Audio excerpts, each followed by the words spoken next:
Hello everyone, my name is Gary Lingenfelter, and today I'm going to go over the budgeting, specifically the general fund of the city of Riverside, and also its expenses and revenue.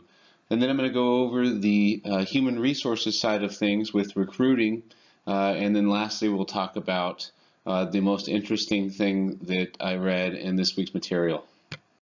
So for starters, the city of Riverside has a 2-year budget and a 5-year plan. And the process is new for the city of Riverside. This is its very first time doing a 2-year budget and a 5-year plan.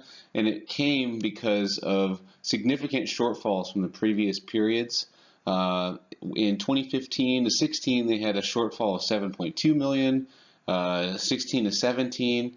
They had a shortfall of 10.6 million, and so they wanted to shore those things up and have a strategic plan for the future.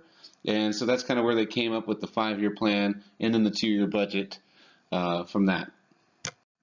All right, so here are the general fund revenues that the city of Riverside collects. Now there's a whole lot of stuff here, and I thought that it would be best to show it in a pie chart. And the reason I did that is because when I started looking at these numbers, I thought, man, this is a lot of money. Just for example, intergovernmental revenues, that's $1.5 million. And for me, that's a lot of money.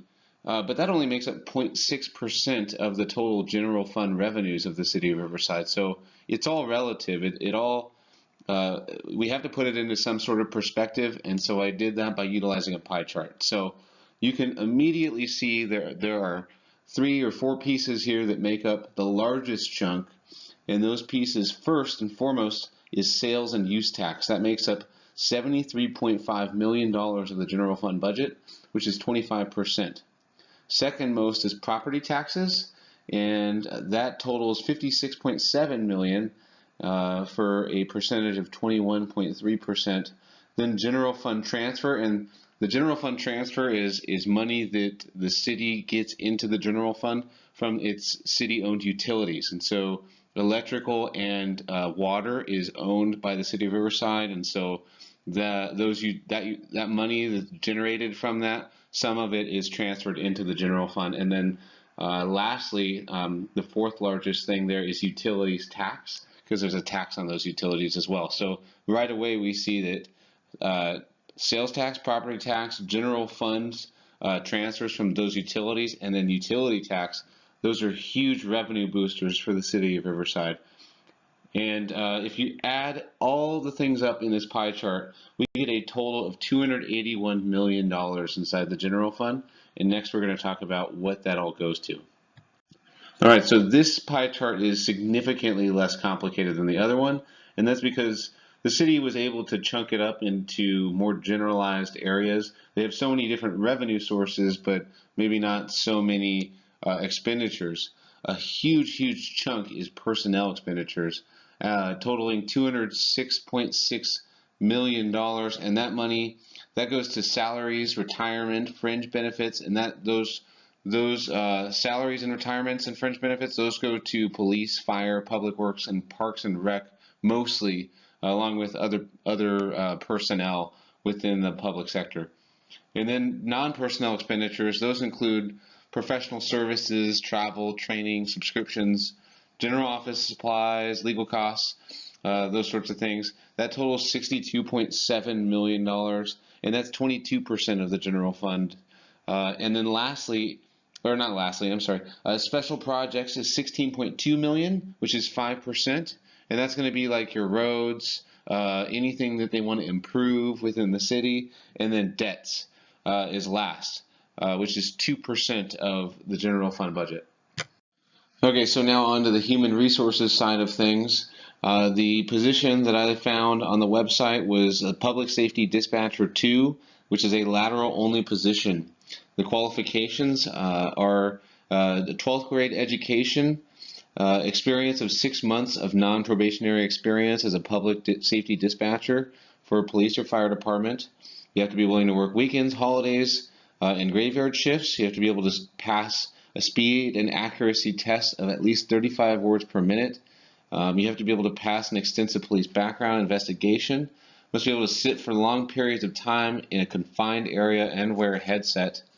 You have to have the possession or ability to obtain within 30 days of appointment a Class C driver's license, and you have to have the possession of, or within 6 months, have a post basic dispatcher certificate or equivalent certificate. Then as far as desired qualifications go, they would like to have a post dispatcher academy already, and they'd like to have that certificate, and then current employment with a post agency as a dispatcher.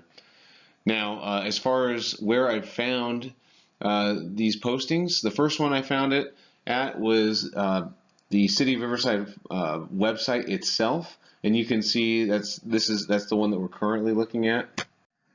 So here's the next one. This one is from governmentjobs.com, and it actually looks like the City of Riverside links directly through its website to governmentjobs.com to provide you with this information. And then lastly, I was able to find this job posting on glassdoor.com, and the flyer is exactly the same on all of these websites. It's just maybe some different photos and things like that for the advertising, but all of the job specifications and instructions are all exactly the same. All right, so this is the very last thing I'm going to talk about today, and this is the spoil system, which I thought was the most interesting thing I read in the reading for this week. Now, under the spoil system, people were expected to have unwavering loyalty for the political party that was in power at the time. It was only the most wealthy and highest educated people that were appointed to administrative positions, and it was sort of like a good old boys club where none of the most common people could get in. You had to really be a higher class citizen to be able to get into one of those positions, and so that's kind of where this picture is coming from. This political cartoon that I have here on the right, that's a picture of President Jackson riding a pig, and underneath it says, "To the victors belong the spoils." Now it said that President Jackson was all about the spoil system, and one of his first acts as president was to fire dozens of people who had been in office since Washington. But since they weren't part of his group, they weren't able to remain in office. And so it also says beneath that pig, fraud, bribery, plunder, and so that's really a true depiction of what people felt about President Jackson and the spoil system at this time, and that's how we would still feel today. And so the Pendleton Act came along, and that was signed into law in 1883, and that's a piece of legislation that was influential in creating the merit system that we all know today, if any of us work in the public sector, which is a whole nother discussion, but it's worked to provide some sort of sustainability and some merit to the people who are employed in public sectors. And that's all I have today. I always try to make these things shorter, but somehow I always go long. I don't know. I guess I'm long-winded. So thank you very much for listening, and everybody have a good week.